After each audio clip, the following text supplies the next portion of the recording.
Sometimes it's pretty hard to say in a prompt what you really want. And right now, what I want is a Minecraft website look like, but I'm not sure what the font is. What I can do with Augment is copy pasting the image into the prompt. I'm taking the screenshot right now, like this. I will copy the image.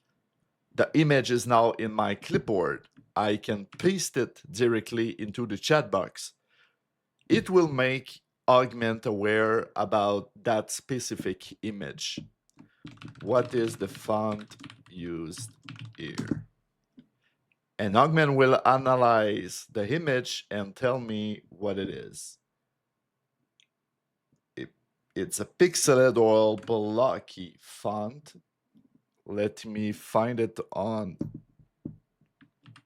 font. Here it is. And here it is. You select the preferred font for your website, and Augment will do it. You can copy paste a design of a website. Augment will be able to replicate that one pretty easily.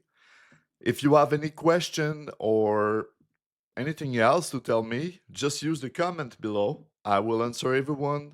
I promise that. If you have a question about Augment, I will always be there.